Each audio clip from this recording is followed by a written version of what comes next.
Triste d'apprendre que la jeunesse macronienne ose ouvrir une enquête préliminaire contre un président en exercice d'un pays africain. Il s'agit bien sûr que du président Mahamat Déby, surnommé Kaka, président de la République du Tchad. Depuis que ce président a décidé de mener un exercice militaire avec un pays de l'AES, depuis sa visite chez le président Poutine, depuis bien sûr qu'il a refusé que son pays serve de base dans le cadre de l'agression CEDEAO macronienne contre le Niger, soi-disant pour y rétablir un certain Bazoum aux affaires, depuis qu'il a dit non à tout ceci et depuis qu'il a dit non aux troupes de l'oncle Sam et depuis son élection, depuis que le président tchadien a décidé de redéfinir tous les accords qui lient son pays à la junte macronienne, cela est devenu sujet de tous les débats. Ils ont activé leur levier judiciaire. Un paquet national financier en France ouvre une enquête contre un président élu par son peuple pour une histoire de 915 000 €. Mais on se moque de qui? 95 000 €, vous imaginez? Récemment, la jeune macronienne a reçu un soi-disant prince et ont dépensé, je ne sais pas, 38 000 € par tête avec environ 160 invités pour un total d'environ 6 millions d'euros et jusqu'à présent aucune enquête similaire. Mais attendez, disons que ce soit vrai que le président tchadien a fait ceci. C'est l'argent de Macron et c'est au tribunal tchadien d'ouvrir une enquête. Ou bien c'est à lui d'ouvrir une enquête parce qu'il y a eu beaucoup de précédents dans cette histoire. Il y a eu des plaintes comme celle contre les barbares comme des Denis Sassou Nguesso et des membres de la famille Bongo et même en Guinée équatoriale, mais cela n'a jamais abouti à quelque chose de significatif. Le peuple congolais n'a jamais bénéficié de ce dont on reproche à son président. Il faudrait au moins rendre cela au peuple congolais. Il y a plusieurs façons de rendre. Mais ces gens mettent leur poing à la tête des États africains et les poussent à détourner. Tout comme cette histoire entre Bokassa et Valéry Giscard d'Estaing avec cette histoire de diamants. Nous savons ce qui est passé. Ils mettent leurs gens à la tête des pays comme Pascal Lissouba au Congo. Ils manipulent des gens. Nous savons comme la famille Bongo a régné au Gabon. Et puis ils trouvent des prétextes pour saisir tout cela. Mais qui a fait ces gens-là des dictateurs? Qui ne savaient pas que ces gens étaient des voleurs pour les imposer à la tête des États africains de forcer? C'est une façon d'envoyer des gens voler, puis de voler les voleurs. C'est ce à quoi nous assistons. Et jusqu'à présent, la résolution Miranda des Nations Unies qui vise à lutter contre la corruption prévoit qu'on doit restituer au pays d'origine tous les biens volés. Dans ce cadre, nous avons vu que le Nigeria par le passé a récupéré environ 594 millions de dollars de la Grande-Bretagne, de l'argent mis de côté à l'époque de Sani Abacha. Mais jusqu'à présent, la France a seulement promis de restituer des objets d'art volés depuis à l'époque coloniale. Et nous n'avons jamais vu ces objets. Et maintenant, il ouvre une enquête pour une histoire de 915 000 €. Il ne s'agit pas d'1 million d'euros. Cela montre qu'ils ont fuyé dans les affaires de cet homme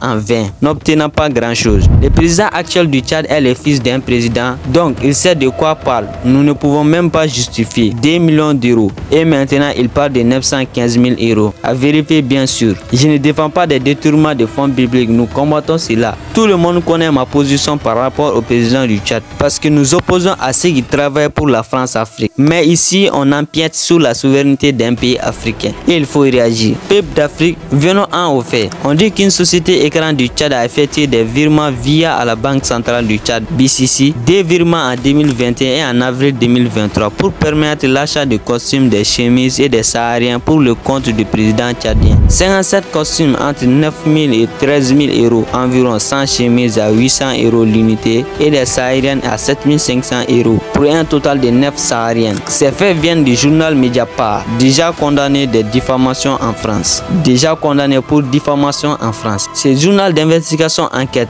mais qui leur ordonne enquêter? Ce journal a-t-il fini avec les corrompus en Europe pour s'attaquer maintenant aux Africains? Ce journal souvent de gauche est derrière beaucoup de guerres et de colonisation. Ensuite, un paquet financier à Paris prend les relais et confie cela à l'Office de lutte contre la délinquance financière. Ce n'est pas diplomatique entre deux pays. Comment pouvez-vous ouvrir une enquête dans votre pays contre un président en exercice pour détournement de fonds publics? Soit le Tchad est indépendant, soit c'est anti-chambre de la France. Comme nous l'avons toujours dit, pourquoi parle de cela? Parce que le président tchadien commence à marquer des pas longtemps critiqué et commencé à accepter notre main tendue. Et c'est en ce moment que la junte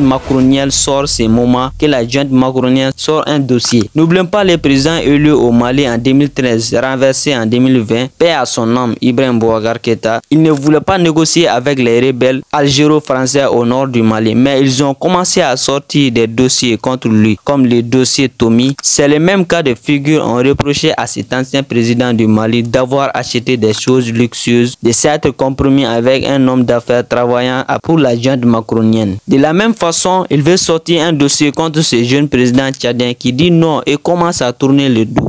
Il a compris beaucoup de choses et il est aussi sans doute sur les réseaux sociaux et il a vu quel point il s'est fait prendre par des communicants en désaccord avec sa méthode. Même le président Tshisekedi, malgré les critiques, son interview face aux journalistes de la junte macronienne était poignante. La parole se libère de plus en plus en Afrique. Tshisekedi était chez lui et il y a de plus en plus de dirigeants africains qui commencent à dire non. Autrefois, on trouvait un ou deux hommes en Afrique, maintenant ils se sont plus en plus nombreux. Les pays de l'AES ont ce discours et cela doit être concrétisé sur le terrain. Nous disons que le président Déby qu'il faut matérialiser cela sur le terrain. Le président tchadien doit comprendre que ces gens ne vont aider personne. Longtemps il a travaillé pour eux. Macron l'a intronisé au Tchad. Et regardez comment il les remercie maintenant. Une fois que vous tournez le dos aux intérêts de la junte macronienne. Regardez comment Blaise Compaoré vit actuellement. Comment Mobutu a fini sa vie. Et les autres comme Denis Sassou ou Paul Biya, ils ne se tournent pas le dos à la junte macronienne. Ils finiront comme Mobutu sans doute.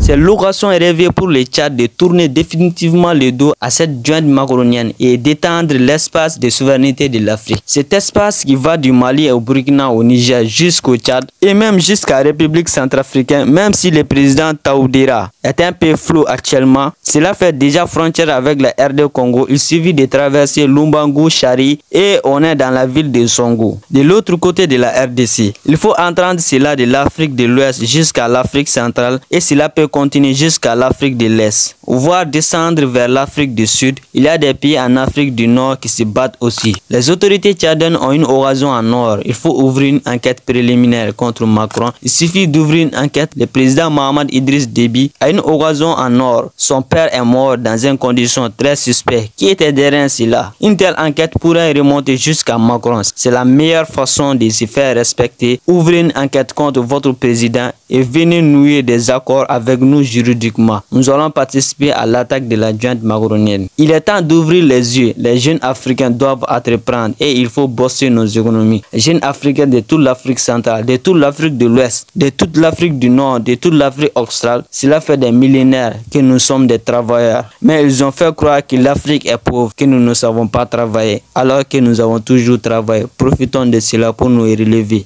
Peace out.